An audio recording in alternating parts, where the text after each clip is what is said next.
All right, well, let's start. Could you please introduce yourself with your primary role in the film industry and if you have any additional roles? So my name is Carla Gutierrez. I would identify myself as a Latina immigrant. Um, and I have been in this industry since 2004, so it's been a while. And I have been working as an editor for most of those years, and I just finished my directorial debut, which I also edited, which is Frida. So yeah, so I've been, like I've had a long career and I'm well known as an editor, and now I'm coming into the same space as a director. So exciting. So which of your credits, whether as an editor or a director, do you feel most excited by and proud of?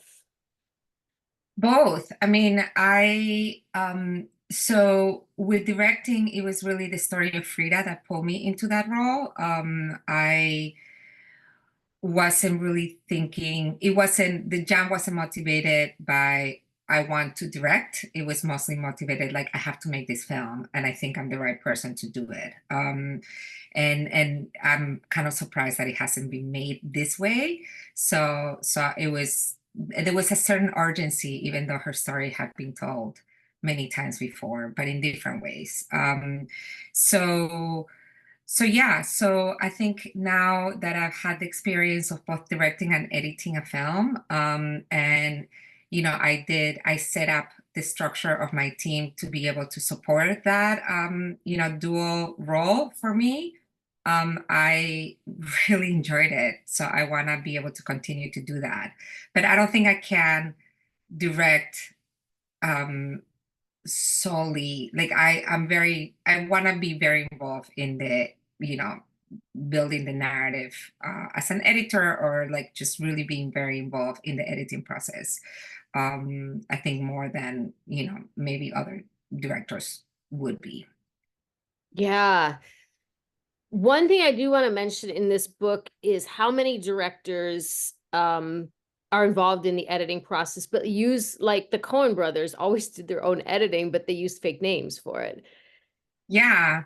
And there is, it's really interesting to see in the documentary landscape that the editors that decide to make that change, the directors, some of them stop editing, but they're just really, I think that the experience that we got with, with understanding what is the story or being able to write the story in the edit room, I think has provided a lot of editors with a really strong sense of storytelling, and really like control over you know,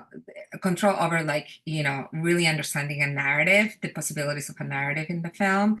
So a lot of the editors that have made the jump are, incredibly strong directors. So yeah, it's Mhm. it's really exciting to see that, knowledge really transfer beautifully into guiding a film from the beginning. Yeah, yeah. And yeah, in the documentary world, I feel like people started doing it out of necessity, but in the fiction world, I never understood why they wouldn't credit themselves, but maybe that's just a thing that's changing slowly. Yeah. Yeah. I mean, it's also, the collaborator between, I mean, I've never really have had experience editing fiction, but there is, I think, a confidence and uh, this like decisive nature that we have to have as documentary editors to like not be afraid of like trying very different things because we're writing the film in the edit. That some of the most famous fiction editors started their career in documentaries, and I think that there is something there, with their talent. It's like not being scared to really change things up and not follow a script, because we don't really have a script, so we're really following our instincts and making big picture decisions from the very beginning. Yeah, definitely. Well, since you have so much experience in post-production, you must have favorite aspects and least favorite aspects. So the first part of the question is, what is your favorite part of post-production? So, it's interesting. I always tell younger emerging filmmakers or emerging editors to not worry about the technical aspects of editing. That you can always pick up, and that's like very, specific craft that you can always learn. And we're continuously learning because the technical aspects of editing continue changing, right? Um, but it's really understanding what is the foundation of a story, what is you really like the theme of your film, and really making everything else just lift up that theme in a really strong way. So it's really kind of like I tell people to really concentrate on learning how to do storytelling really well, because having that, like, if I can say this, like I always love to talk about the metaphor of like pushing my chair and like being able to like have a big picture of the story, right? Because the form, the style that you choose, the approach that you choose, even the rhythm of the edit needs to lift up what you're trying to say, what is at the core of your story, and how your narrative is going to be built, right? And if that can be done, always leaning into the emotional narrative and not necessarily the informational narrative, especially for documentaries, that's really hard to learn. And very few people do it really well. And continuously do it over and over with each of their films, like either directors or editors, right? So for me, that's at the center of the process. Um, and for me, form or technique has to just kind of like follow what is the heart of the film. So learning how to tell the story that is at the heart of the film is what's really hard, and also what is the most enjoyable and the most challenging. But it's just, it's delicious, like the challenge, the mental challenge and the creative challenge of not being able to see a film be a film for a long time, and trusting the process and trusting that you're gonna get there. It is a challenge. It is really hard, but that's the yummiest of it all. Oh my gosh, so true, so true. I don't know if that makes sense. I mean, that's yeah. Completely makes sense that order out of chaos and, finding that. I like how you said how the form, you don't kind of come in with this idea of what the film will be. You kind of look for the heart of it and then figure out your form of it. Yeah, I mean, I think if people come in kind of stuck with the style of the film, but haven't thought about how that style connects to the theme of the film or what is the film about. For example, with Frida, you know, obviously it's about an iconic artist. It's about a figure that a lot of us know pretty well. Many of us know really well. But the theme for the film, and we talked about it from the very beginning, it was really the film ultimately is about a woman that is experiencing normal things that, a lot of women experience in our lifetime, that chooses not to contain her voice. She decisively has the courage to really express her voice freely. And sometimes that expression is problematic. Sometimes that expression is, a little fraught. But it's always very honest and it's always very open. And that, so that was the central theme of our film. And so all the decisions that we made was to kind of like to build that woman's spirit. And why did she, how did she express her, deepest feelings, and why was it important for her to look internally and share that with the world through her art, right? Because women don't do that. Women, we're always kind of, allowing society to, you know, to make our voice, smaller, quieter, but we also do that to ourselves as well. So all the styles, all the decisions on animation, the form, the way that we wanted to treat the archival, all of that had to always have that theme as at the center, and then all the little decisions that we made in terms of like how the film was going to look, how the film was going to move, how the film was going to feel, how we were going to treat the animation. all of that came back to our central idea. Wow, that is amazing. God, I could talk about Frida all day, but I have a long list and I'm aware you have a time limit. So, um, with that being your favorite part, the yummiest part of post-production, what is your least favorite part? So so as a director, I learned as an editor, I would always finish the edit and then kind of leave and say good luck, you know. So I found a new like very profound respect for producers because the licensing of material, especially if you're doing like a heavy archival film, that's a process in its own. And you're against, especially when you're finishing the film against like a deadline that is coming soon, and then you have to do all these legal things to make sure that your film stays pristine as you wanted it, as you wanted to stay, right? Because you've put so much thought into every image, into every cut that you've made in the film. And so that stress of like not knowing what was going to happen with some of the images that we had chosen so carefully, because we were having a hard time like figuring out the licensing of it, was incredibly stressful. And I want to plan for that a little bit better next time to give ourselves more time. But you can never plan for deadlines. So Yeah, I can't imagine a lot of people saying licensing is their favorite part. no, Like, I mean it's like, the stuff that you have to go through to protect the film that you've made at yeah, the end with all the deadlines looming. It is stressful. It is, it's intense. yeah, yeah.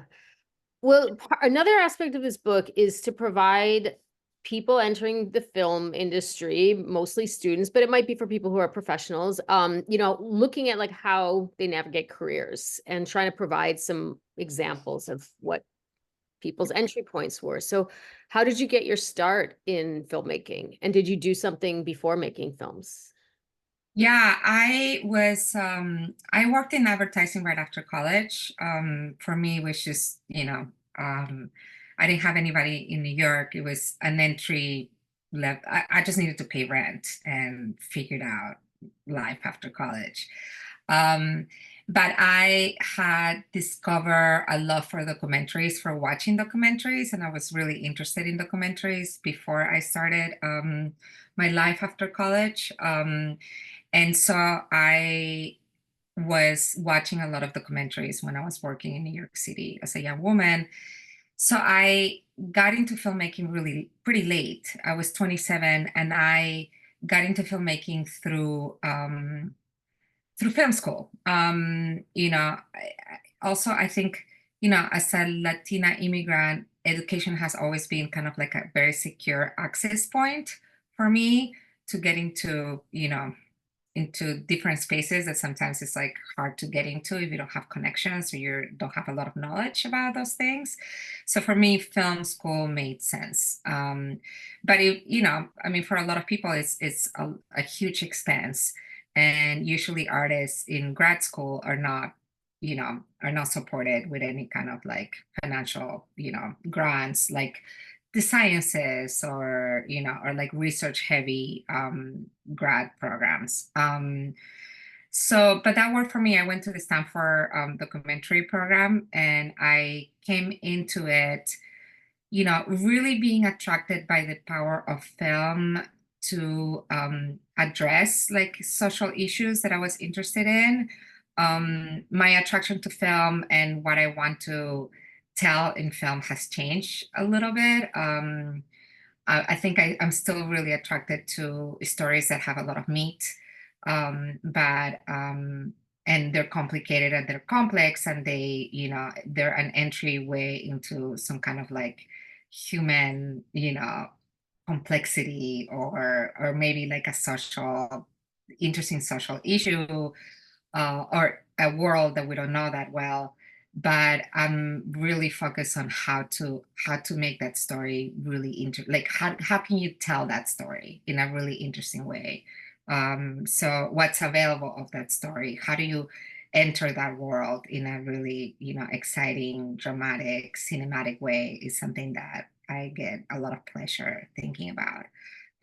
So yeah, but that was my entryway and that worked really well. And that's when I decided that I loved editing during grad school. But I went to school that trains you for everything. Back then, no streaming platforms, it was mostly independent work. So they really train you to be a one person band if you needed to, like, do your own camera work, do your own sound work if you needed to, do your own directing, producing, and then editing. Wow, that's amazing. What was your first paid job in the industry, in the film industry, when you first got out of school? So I was still working on my thesis, and part of the what you get from education is a network already built in, right? And because we know, the people that have gone through the Stanford program, we know what we're all capable of doing. And I think that there is a trust to like recommend each other because we know the kind of training we've gotten, right? So that was something that I got right away. And people were really welcoming. And like when I reached out to them, the filmmakers that I knew had gone through the program. But anyways, one of the editors that had gone through the program was looking for a translator for a film in Spanish. And so I started translating things for work as I was finishing film school. And then they gave me the credit of second editor, which I don't think I've ever seen before or after. So I assisted, but then I edited a couple of scenes in the film. And yeah, so that was my first job. And I just want to say that, being bilingual it gave me a big window of opportunity to, when people looked for bilingual editors, it was kind of like both an opportunity, but also, for a long time I was kind of pigeonholed in only hearing about those type of jobs. Um, and so, yeah. Okay. Well, as you just mentioned, like networks are really important. And as a professor, I tell students you have to network, you have to build skills. We don't know how you're going to get your first job, but for you, what do you feel like, you mentioned network. Do you feel like that was the most important thing, or were there kind of a cohort of things that helped you build your career after you got that first job? Um, yeah, I mean, a lot of the jobs that you get are word of mouth. And I think that's still the case now. A lot of times, especially when you're starting your career, you get recommended by other editors that are not available for the job that they hear about.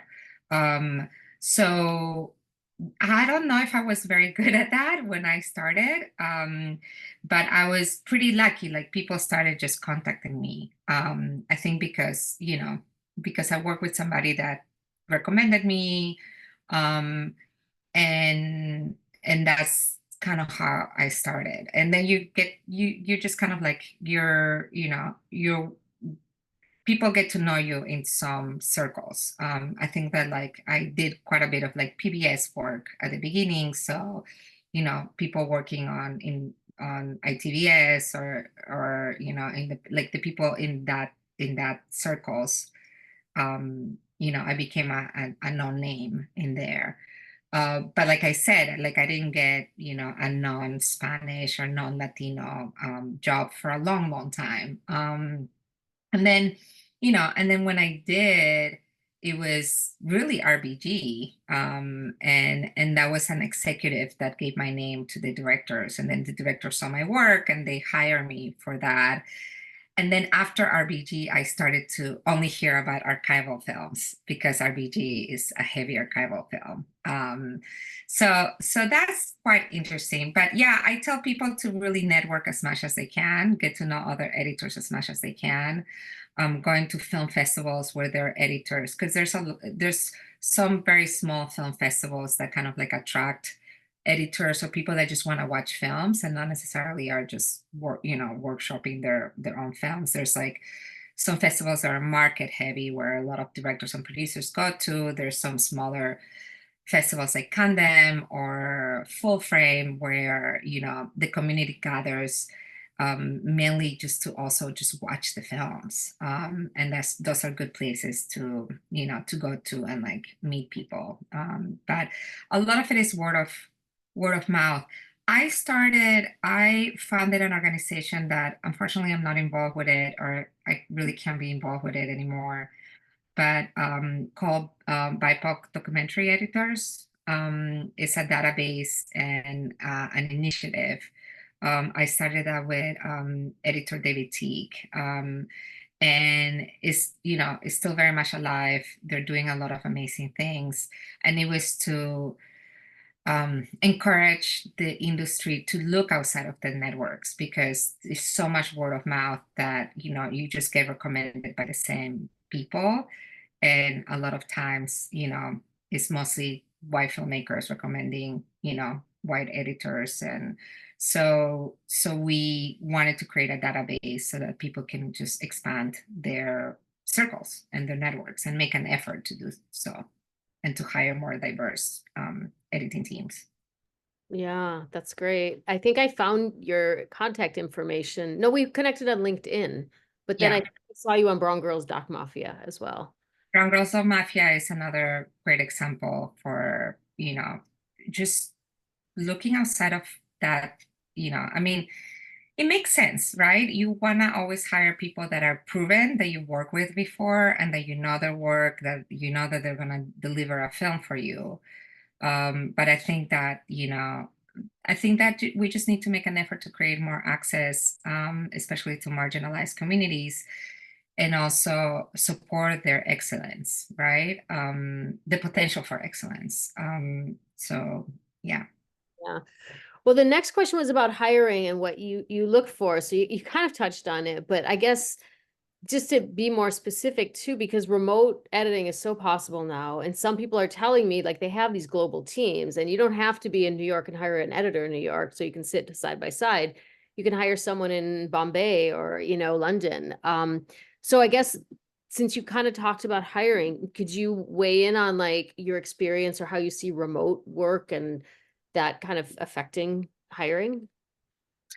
Um, it affects both hiring, but also it affects the way that we're learning storytelling a lot, because that first job that I told you about, it was with a very experienced editor who became my mentor. And I learned a lot from that experience. In film school, I was making, it was very, intense, and you had to have thick skin. And I learned a lot about my own voice as a filmmaker, but I was making short films. And in that first job, I learned how to tackle a narrative arc for a feature film, which is like a whole different monster, right? The peaks and valleys of drama for 90, 100 minutes is just a different thing. So mentorship was really important for me then. And mentorship is really effective when it's mentorship while you're making something, not only like having meetings, like not only doing the networking where you're having meetings and asking people how they got this job, or asking people for a recommendation. um you know it's really learning the craft and learning how to be a storyteller. It's not easy. And I'm learning continuously by looking at other people's films. I love going to rough cut screenings, because I'm able to see kind of like behind the scenes, what they're coming against, what are the issues that they have, like how are they working with the themes and the narratives of the film. And that's just kind of like a lesson when you see other people's process, and you also see like how hard it is for everybody.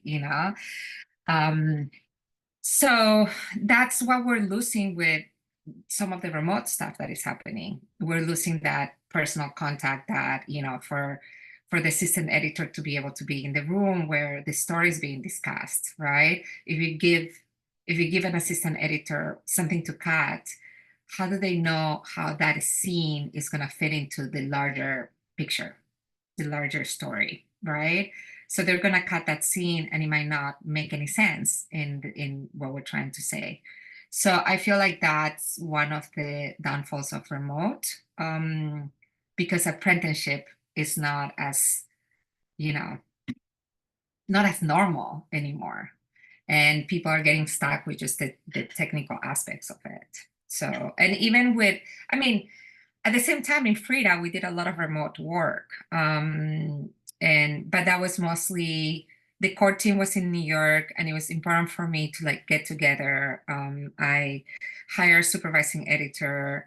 I had a very creative producer. I'm sorry, I'm jumping around quite a No, bit. this is super relevant. This is super relevant because I think I Okay. heard you in an interview talk about hiring animators in Mexico for Frida. Yeah. So the story team, it was important for me to get us together. And my supervising editor, which was also David Teague, the guy that I did that database with. If you look at his credits, he's just incredible. I would say he's one of the best storyteller minds in our community. So that was just such a treat, especially because I knew that I needed to work in collaboration with somebody else, especially if I was going to both direct and edit at the same time. So he became instrumental in like finding the voice of the film. My producer also was really involved in the creative aspects of the story. But then our composer was remote. Our animation team was remote. And we had like very intense conversations over Zoom, but we also, not with my composer, but we also got together with the animation team. And I think that was really important. We traveled to Mexico and we met them, and just having that personal, like, interaction, it just opens up, like, it opens up the communication, and then your virtual meetings become a little bit different and more vulnerable and more direct in the way that you're expressing your opinions. It's not as careful as when you're really don't know each other, having like made jokes together or like really get to know people's personalities, right? um, but the work was happening in different places. Our composer was in LA. And that's the beauty of remote, right? It has its limitations for some of the collaboration that is beautiful to do in person, but it also allows you to be able to work with talent that is not near you. And that was really important to me, to be able to like pull in talent from Mexico, or Mexican talent that was anywhere in the country, right? Our composer is from Michoacan. He lives in LA. And that was the beauty. That's the beauty of remote. To be able to like just share, not only like be able to talk, in virtual calls, but also just share work so quickly. It's just so fluid now. And I was able to work from home and also jump in the office. Like, the technical aspects of it is beautiful right now, because you can really pick up, like just jump into a computer that is far from you and then just work from anywhere in the world, really. So it's exciting, but we need to be aware of what are we losing if we don't come together. Yeah, for sure. That is true that people watching it and talking about it together is just not the same remotely. Yeah. No matter how much you know each other, it's just not the same over Zoom. Yeah, even the sense of humor, because I was really lucky to work for RBG. There was a lot of humor in that film, even for Julia, the Julia Childs one. And I think partly that came from the wonderful dynamics that the directors and I had in the room, where we talked to each other and like hearing them laugh at some things. And it really, yeah, it's like watering a plant, right?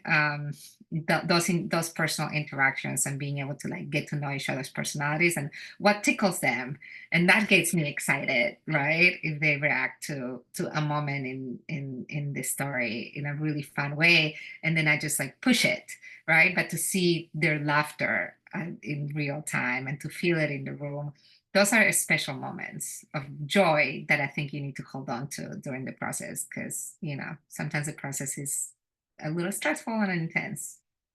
Sure. You mentioned being in film school and finding your voice. Like, how would you sort of articulate what is your voice in filmmaking? What is your particular perspective?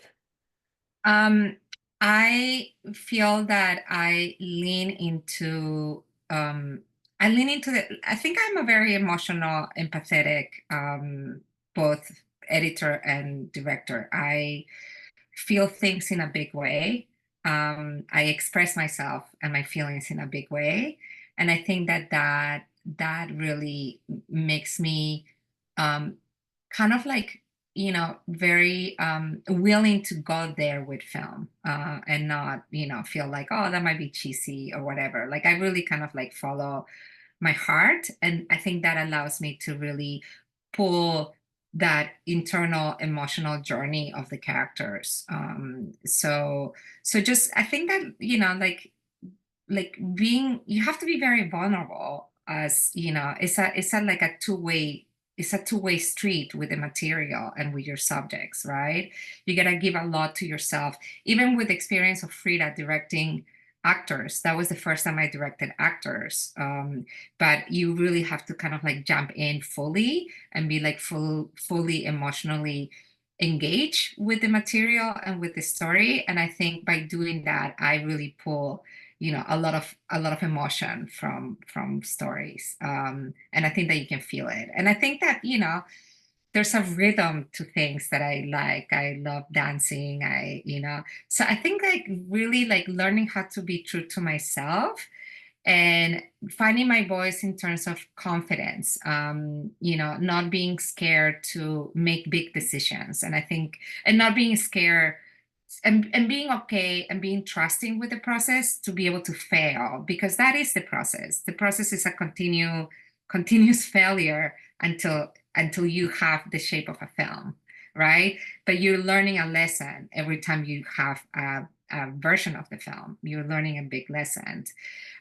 You have to be decisive. You have to decide that scene is only going to be about one thing, because if you're stuck with, oh my God, everything that happened that day is important, then that's where films kind of get lost in themselves, right? They're not focused. So yeah, so I think that was the first instant. I mean, I'm gonna say, I think I said it one time when I was doing a speech. It's just like, it just gave me the confidence to say like, I can fucking edit this film, and and it's okay to like be decisive, and you can figure it out if you get it wrong.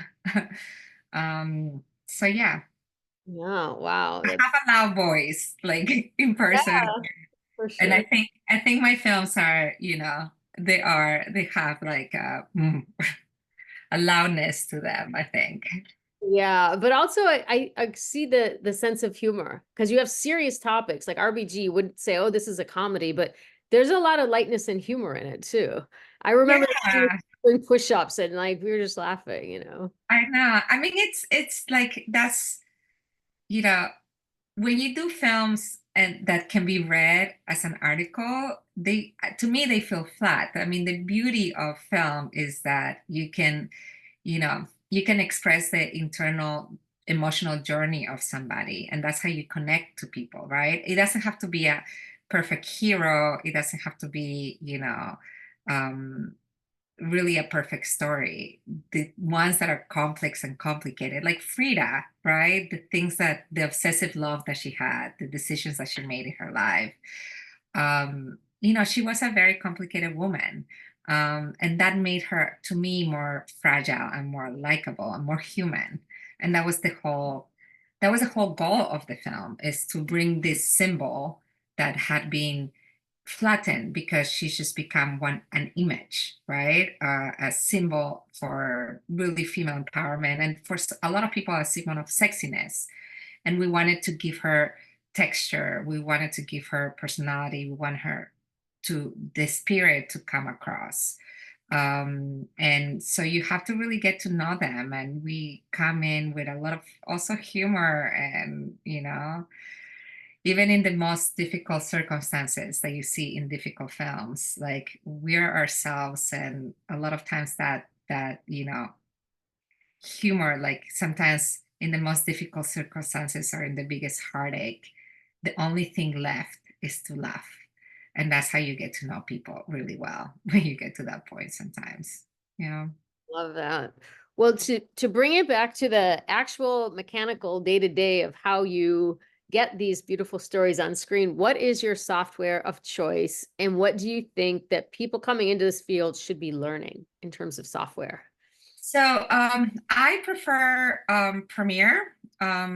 It's, at this point it's really either Avid or Premiere. At one point was, I mean, I love Final Cut, but that's, for professional editors, I don't think that's much of an option, except for a couple people that I know do Final Cut.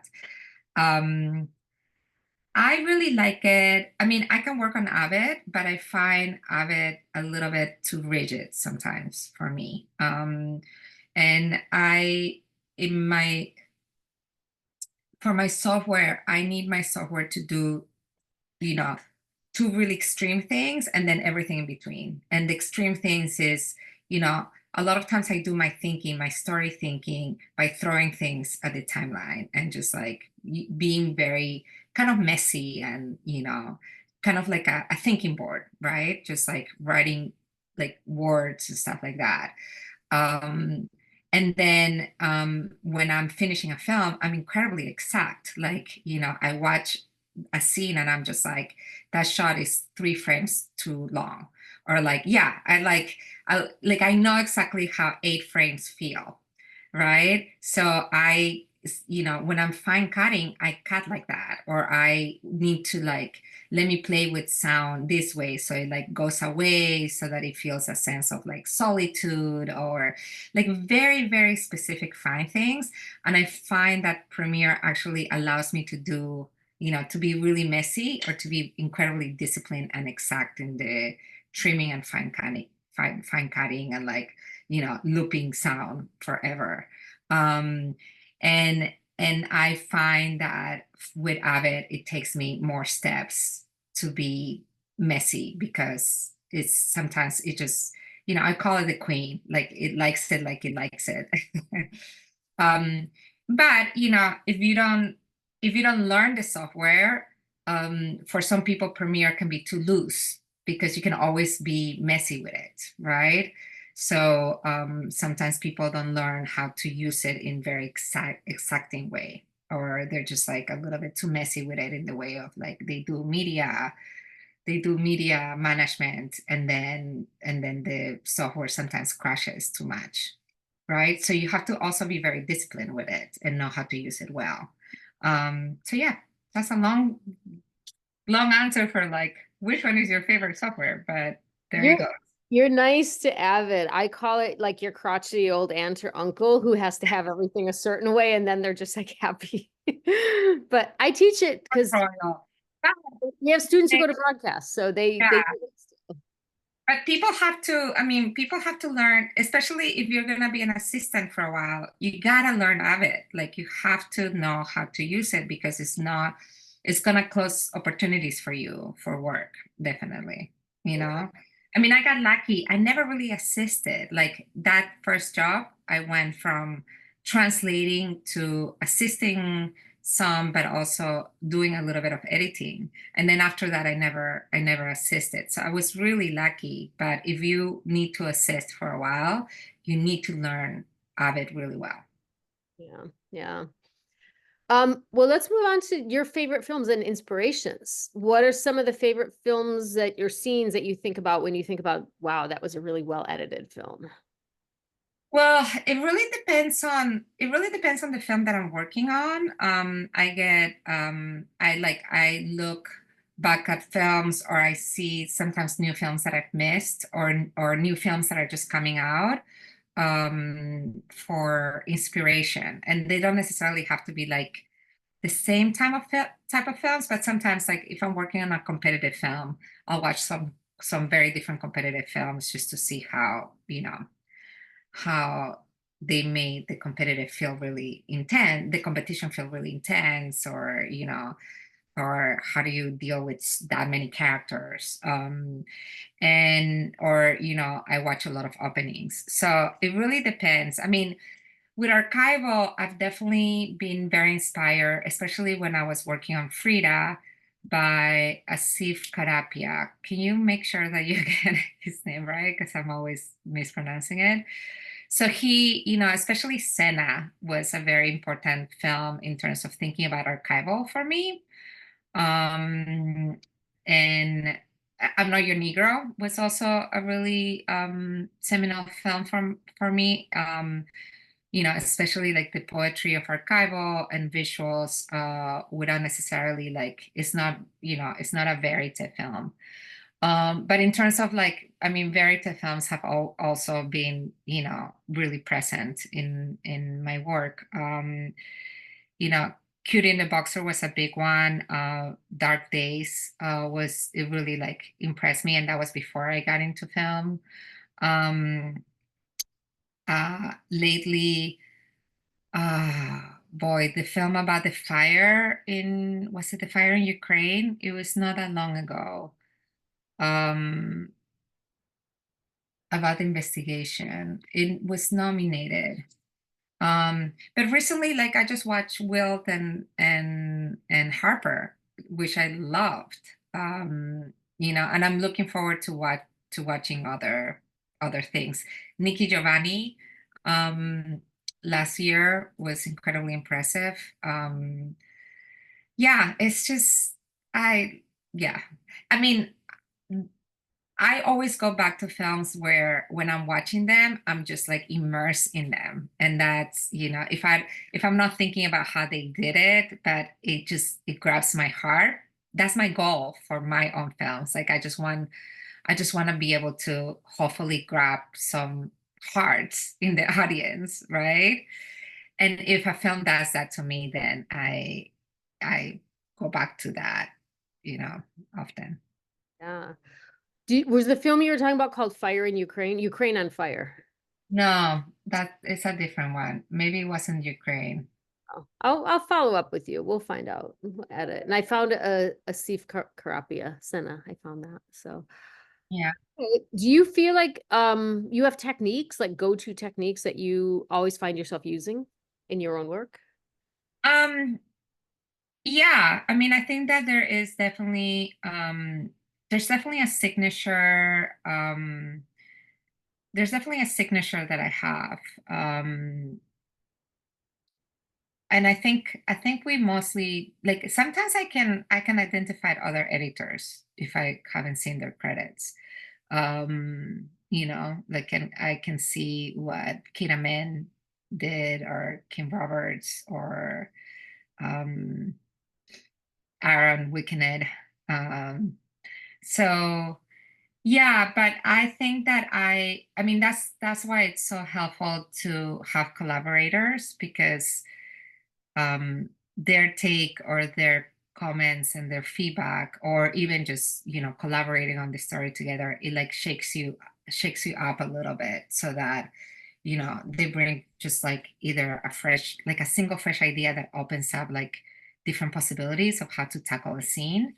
And then watching other films always also like shakes me out of like the stuff that I would continuously do all the time. Yeah, I mean, it's like we all walk in a way, right? Like we all have a walk, we all have our movements, like all the pictures of me like interviewing lately, this is what I do with my hands all the time. There's a lot of pictures of me like this. So it's similar with the work that we do. There is a rhythm to it, or there is things that attracts us in terms of like how to use images, that I think it's intrinsic to our nature. Huh. How do you find music? Do you tend to work with a composer, or do you ever find yourself doing stock tracks and just buying them, or do you do like stock tracks and then take that to a composer, or how does that tend to work for you? Yeah, I usually do temp music, just to because I like, sound to me is really important in the edit, and it does changes. It sound very much changes the way that we experience time, how time moves when we're seeing something. So either, sound effects, like for example, I always cut archival with sound effects. Like I can never just only have the video and say, oh, the sound team will add stuff, because I know that once you add layers of sound, and depending what decisions, if you want to go abstract, poetic, or very literal to what you're saying, to what you're seeing, sound just kind of changes the experience that we have in terms of the rhythm of how things move and how time moves. So I start cutting with music right away if that's something that I want to try for a scene or not. Sometimes, I have to be careful not to use music as a crutch.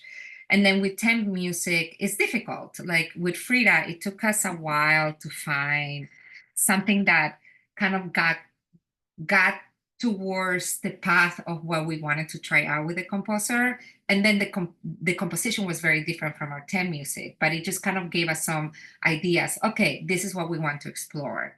So with 10 music, you never get everything that you will get with composed music. It's very different.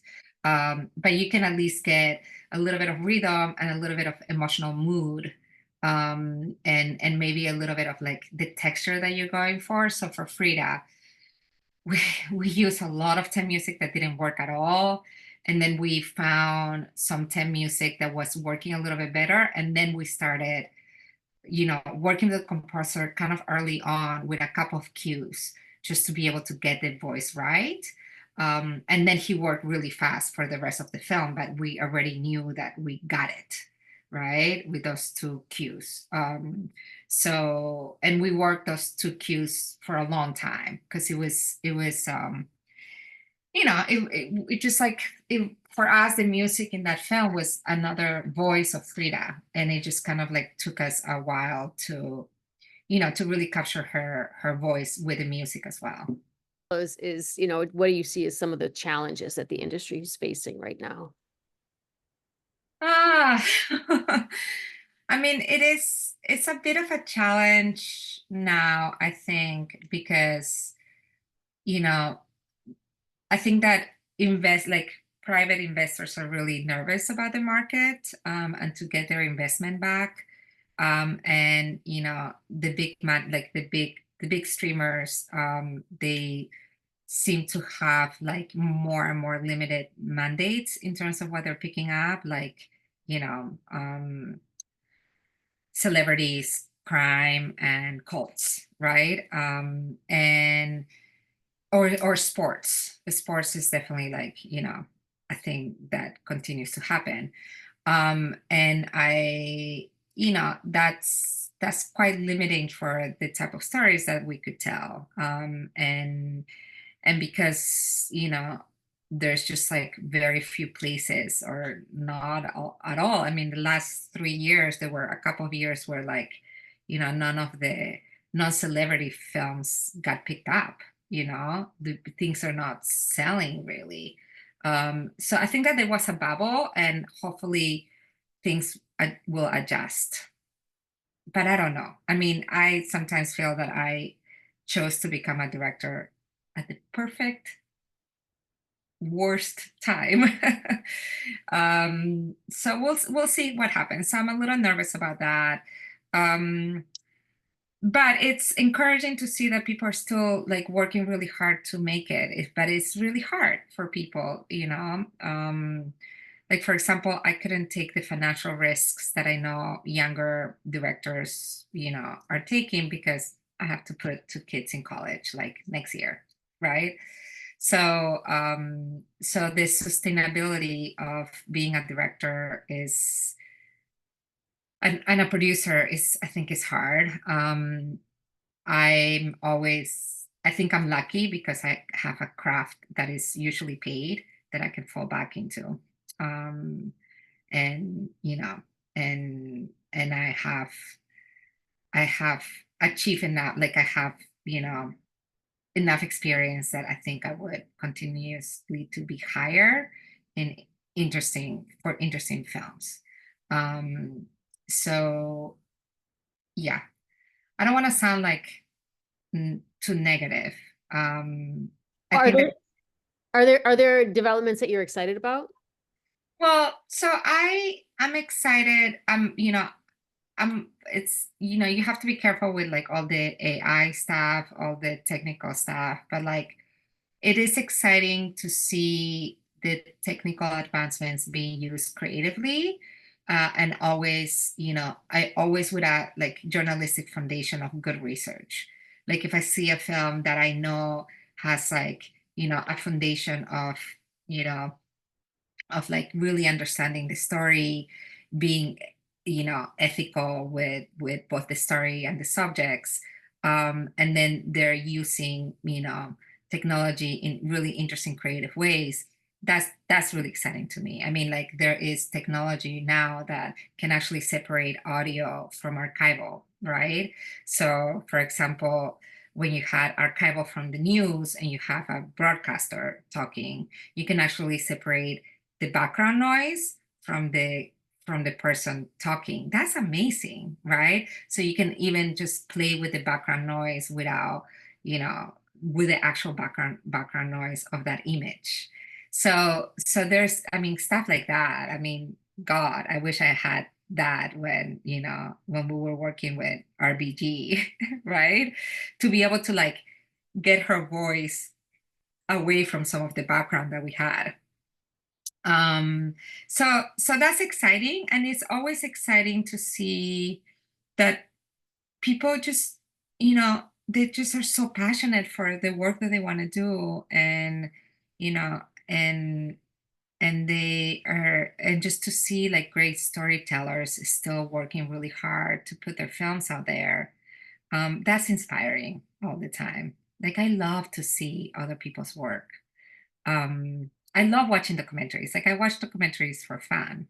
I'm one of those people, not just for my work, but I also watch crap romantic comedies. But it's really exciting to see people, in this hard market, to see people, making beautiful work. Yeah, for sure. Just to go back and touch on AI for a second too, because by the time this book comes out, I feel like it's going to have quintupled again. It's like the monster that never stops. But on the other hand, I probably use it 5 times a week myself. How do you, Really? yeah, transcripts, whatever. I mean, every time you use Gmail and it fills it out for you, that's AI, but Yeah. really choose it. But how do you find yourself using AI if you do use it? Um, Well, I used it not long ago to do a test, where we had, I mean, we didn't use it in Frida at all. And but I found that, for example, there are people recreating voiceover from writing material, and that's what we did with Frida. Like we took writing materials, we took her words from her writings. There's no voice of her recorded, um, but we just chose to do it through actors, and we also use other people's voice through actors as well, so to make everything equal, and the same. But I know that people are recreating, like if they have a recording of somebody but most of their words are in writing, they're using AI to make those writings alive in voiceover, and they still use actors to be able to get some kind of like emotional performance, but then they use AI to get the texture of the person's voice, like to get to the person's like actual voice, to make it sound like their actual voice. And I think that as long as we are kind of like really forward, like the information that like this is what we're presenting to you, I think that that's like a super interesting creative way of using it. um I don't know if I would cut, you know, if I would do a first cut. Like that's what I'm a little nervous about, like doing a first cut just, with AI. Um, we'll see. I mean, I have to see, examples of like people trying that and what is because again, the way that I describe myself, I'm very much making editorial decisions based on feelings and not necessarily based on the actual, words or voiceover or sound bites.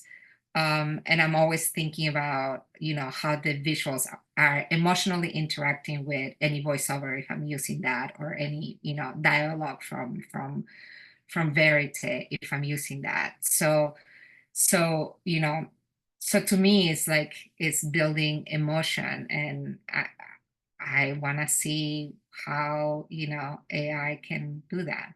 Maybe we'll see. Yeah, wow. it's It scares me it's a little bit, but I also use it every day, just about. In terms of kind of more on the industry, just in terms of equity, like part of the goal with this book is to elevate, the women and the people of color who've always been part of filmmaking way back to the very early days, and to show some people such as yourself who have these, amazing contemporary careers, but we don't maybe always hear about them as much in a classroom setting. Mhm. So, in terms of the initiatives that are happening, initiatives for equity, you mentioned the BIPOC editors. Like, do you see there being some really tangible successes out of that? And, how do you feel like those things could keep moving forward? Oh, so I feel that documentary has always been a place where you can create more access for yourself. It's happened with women, for example. Like women have, they really kind of took ownership of a space for producing that wasn't possible for fiction for women for a long time. It's not possible that now, right? Or even directing, it's the same. Like the number of female directors compared to female directors in the fiction world, we have come in strong in that space. um but I think that there's a huge gap between the conversations that we're having and the reality of who actually gets money to make films. And not because we've been having the conversation, especially coming off from Black Lives Matter, where like we were all getting like an email from the Gap, you know saying like we care more about diversity. And now what's happening with like with all the diversity hires that people did, like the the people that were hired to you know push diversity and equity in those companies, like they're being put aside now. um so there's a huge gap between, yes, we'll be having the conversation. Yes, there are grants that are having the question of like who's telling whose story. um but the reality in the marketplace, I don't think has changed that much.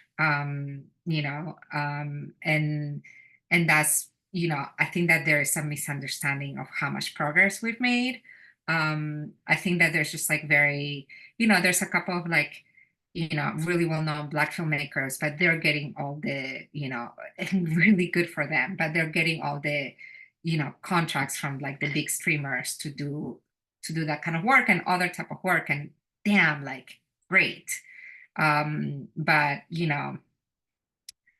But I can count like 5 Latinas that are directors, and it's not like they're getting the big contracts, or yeah.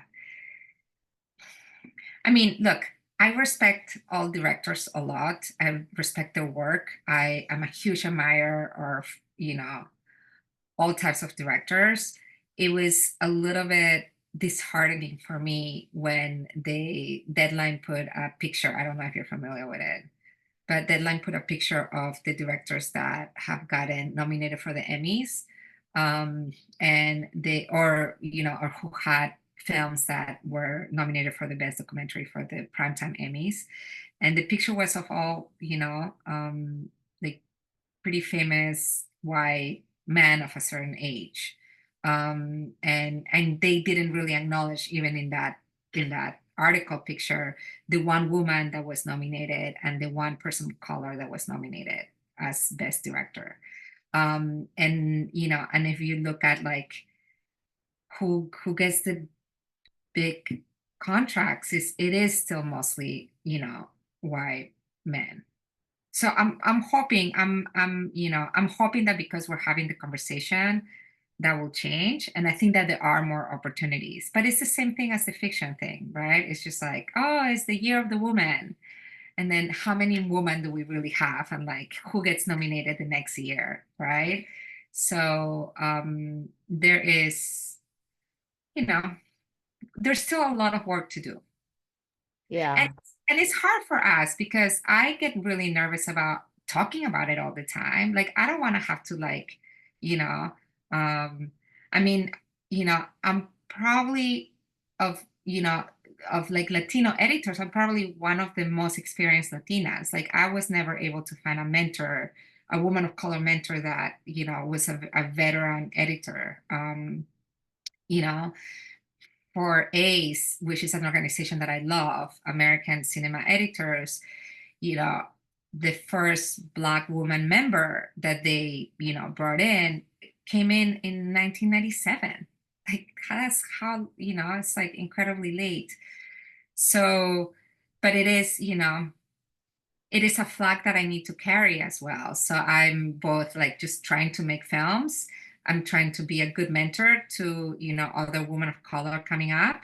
And at the same time, I also need to talk about it. And so it's just like a lot to juggle, right? We do also, people like me end up having the burden to have to like represent and ask for equity from the industry and ask people like, please engage us. There's a lot of talent, and please engage us in like big ways, not only in like the little independent work. For sure. And it's sort of changing at the film school level, but it's still, that's why I'm hoping that at least this Yeah, I start give people a way to talk about I it. see a lot in a lot of companies, I see a lot more diversity with the younger people, which is really exciting to see. And I can't wait to see how that translates into, people like jumping up the ladder, both executives and, directors. And so Yeah. there's definitely like, but one of the things that we discovered when we started a database is that there was a lot of diversity in, with emerging like assistant editors, but a lot of people like left the industry because they were having a really hard time becoming lead editors. So so we have to look at like how do we support that potential Yeah. talent that it moves up, Yeah. right? Yeah. Yeah. Well, let me follow on that statement because that's actually the last question. I'll just do that and then come back to the other ones. But that is what I see also is like it's very hard for students unless they need a cushion because it's such a gig economy. And it's Yeah. really hard to have that cushion where you can go from gig to gig. And I'm in New York City, right? Where I think you are as well, or close by. So the rents are crazy high and people live with their parents, but they don't want to, but you can't sign a lease unless you have a steady job. So how are you seeing, or what advice do you have, I guess, in that line, to help people navigate that really tricky, like, how to go from a gig to developing a career and a steady income? And not that you have the answer to the problem, but are there like things that you can, provide as sort of insight or advice? I mean, most of the the independent work is really hard to find productions in with tight budgets that will hire an assistant editor for the entirety of the edit, right? So it's really hard to maintain a job. So the entry level possibilities are mostly in the more of the commercial side, which is the documentary series. So your true crime series, your call series. But that is, I think that you need to look at any entry point as an opportunity, and then you really need to like work really hard and advocate for yourself when you are in. right? I mean, look, I mean, right now, I don't even know if I'm gonna get a second film to make. You know, it is hard to stay in, but you have to. The worst that you can get is a no, right? When you get that entry level job, you know, usually most editors are very generous, and if you show, you know, incentive to want to learn the craft, most people will, you know, will try to guide you or to give you space to, like, you know, kind of like have a look into how stories are told, or, you know, one of the things that I recommend to directors is to let your assistant editor come into the story conversations. And I tell directors, and that's what I did with my assistant editor with Frida. I tell directors, you can establish rules for that. Like, you know, I've seen situations where somebody really young that didn't know how to give feedback came into, you know, it's a very delicate place, because, you know, because making a film is a very delicate process. Um, so you're having, you know, it's like you're trying to figure out the story, you're building trust with your team. You know, it's not a place that all directors feel comfortable, like a lot of people coming into. But I tell people, you can set up rules, like somebody can just come in and just take notes, like they're not participating in the conversation, but just for people to listen to the conversation. Like, that's how I learn. You know, my first mentor, like, I was able to be a participant or hear those conversations, so I understood how she was thinking about the big narrative, right? um and and yeah, so if you can let producers know that's your intention, the worst thing that you can get is a no. And then, you know, you can also get stuck, and if that's not the type of work that you want to do, you know, but there's a lot of great editors that are jumping from, like, you know, like social issue features to like docu-series, because again, that's kind of the work that we have right now. And so there's a lot of opportunities to learn from people that are really great. And also, just don't get stuck with that. Just like, make sure that you are going to a lot of like editing panels, that you're getting to know, you're watching, you know, everything that comes out. Just go watch, so that if you want to move from, you know, the true crime series into, you know, into a feature, you know, into like a feature that is going to end up on POV, or, you know, a feature that HBO will buy, then you're continuing to learn the craft. So yeah, so I would say, you know, you have to be ready to jump into any kind of opportunity for access. That's the bilingual films were that for me. And so then I was in like that. I was stuck in only hearing about Latino stories, which, by the way, I love those Latino stories, but that was the only thing I was hearing about. But then I just like tried to excel in that. And then I was, you know, I got to be known as a really good editor that does mostly Latino films. So that's, I think you just have to take advantage of any like entry point that you can get. And unfortunately now that's mostly, you know, more on the commercial side. But when you're there, you have to, you know, find a way to learn. Well, similar on that, there's it seems like there's two schools of thought. There's focus and become a specialist, and you do this one thing and then you get known and then people come to you. Other people say no, diversify, have a whole bunch of things. You get hired for different jobs as they come along. Both, both schools of thought probably are valid, but where do you fall on the side? Do you have a side in I that? think we pigeonhole people too quickly and too much. I would trust, you know, an editor that has done an amazing archival film to edit a verite film in a second, because, you know, what is important again is that story, like that, what is the narrative foundation of a film, right? And then you figured out how to use the form, the tools that you have to be able to tell that, you know, that heartfelt story. Um, that's what I saw, I mean, when I was doing the Latino films, it was all verite, archival, anything, right? It was the getting pigeonholed in like a subject matter, like or something in Spanish, right? Then I did RBG, and all I was hearing about was archival films, right? And I'm gonna see how that affects me as a director as well, because I'm like, I have something that I really want to do that is a verite film. It's like a verite competition film, very different from Frida. But it's so I don't really believe in like being like specialized in one thing.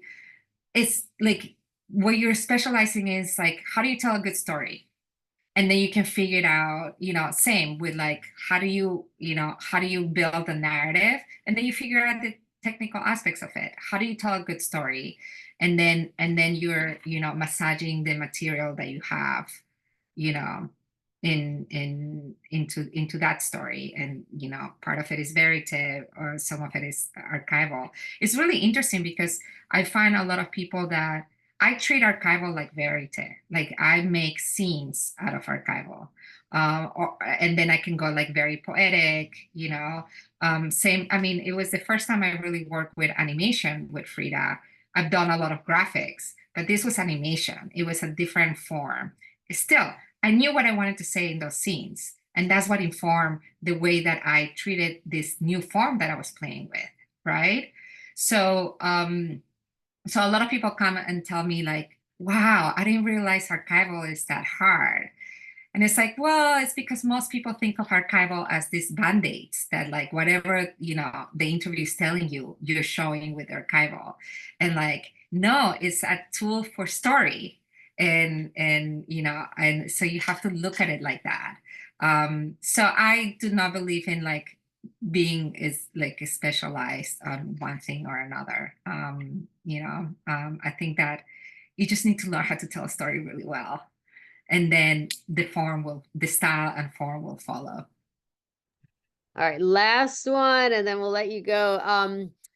There's so much about safety on sets and the whole thing with rust and that whole dynamic, whatever, that's all different. And we don't think about safety in the editing room, but health and mental health and, editing rooms are known for intense pressure and working under these super intense deadlines. Maybe COVID changed that and working from home has helped alleviate that a little bit, but how do you protect your mental health and energy and your health in general when you're, on an edit? There is the aspect of what is the footage that you're dealing with, which is, a potential mental health. If you're dealing with like trauma or pretty intense, violence in the footage. So that's one aspect of it. I've found, throughout my career, and I've dealt with a lot of like bloody images, unfortunately, and like very intense, political context. And um, I found that what helped me the most was to know that the production team and the director had done a really sound work in researching and really understanding the context of the story. Like I felt really safe if like, if I had that support that like to really understand that world and that story, and it made me feel secure about making creative decisions that were ethical. Sometimes people think about research and knowledge as, oh, that's gonna make like a really boring film because we need to include all this stuff. For me, it's very different. For me, it's like once you have like a really strong foundation of understanding what is the story that you're telling, and also the context of that story, then you can make very confident decisions not to include a lot of information. But you know that every decision, even that happened with Frida a lot, but every decision is based on, on research, right? And then you can really like truly lean into the emotional journey of the story. So for me, it's like creative freedom. But I would feel really safe navigating like a very difficult subject matter, because I know that like people are doing it in like very ethical and very like grounded, in a very grounded way, in the way that like they've done their homework, right? So that's the aspect of mental health. Like I always found when I felt really safe with the team, I felt that I could navigate and I could interact with that footage in in a very kind of like um that I knew that I was doing justice to the story, and that made me like stronger in terms of like dealing with that type of footage. Does that make sense? Yeah. The other aspect is the mental health and the physical health of like just the process of editing and filmmaking. And that's something that I've had to learn in the hard ways, and I don't think I've learned my lessons yet, because you know, editors come in every 8 months, every 10 months, maybe every year. They come in into a film that is, is the one film that like the directors have been living with for many years. So in a way, it's like you're coming into a birth and you're a doula, right? But this is their one kid at this point. This is the one birth that they're this is the one baby that they're birthing, right? So for them it's the entire world. And so sometimes you as an editor, like, the project demands a lot of hours from you, a lot of like, and they're like emotionally also intense based on the subject matter, or they're just like mentally incredibly intense, right? And I think that you need to set boundaries for that, because it doesn't make the work more productive. It just adds a lot of, but it's a baby, like it's their babies, like they want to make the deadline, and like, so you have to like navigate that. It's really intense for them, but but you really need to take care of yourself. And that's something that there's been moments in my career where I was just like, I'm just putting myself physically through too much and mentally through too much, and I need to set some boundaries so I can be a better editor and I can help them better. But psychologically, you're also dealing with a team where sometimes the intensity can be really, really, like fire. um and you've done this a few times, right? Like we'll get it done, like we'll have a film finished. um so that's something that I'm still kind of learning. And obviously when I was both directing and editing, I put that pressure on myself, so it was a very intense process for me, right? So yeah, it's something that I need to figure it out better. It's hard to shut off, right? It's hard to be like, okay, it's 5 o'clock, going home. Yeah, it is really hard. The one thing that I do have gained from experience is knowing that we can get there, because sometimes as a first time director, or like early in your career as an editor, you don't know, you don't trust the process. And the process is, there's so many ups and downs that, that now I know that we've done our homework, we'll get there. Like, and there's kind of like a pressure off my shoulders, because just like, we'll make it happen. Like, we're a good team. We're going to make it happen. Right. And everybody needs to chill a little bit, including me, and it'll get done. I like that. That's a good editing motto. Everyone needs to chill a little bit. Yeah. And dance a little bit, have some I joy, laugh, laugh, laugh, laugh. love There's, it. Love yeah, it. it's a lot of pressure. So I hope this makes sense. All A of it. little And bit. it's wonderful. Fantastic. So much. Thank you so much.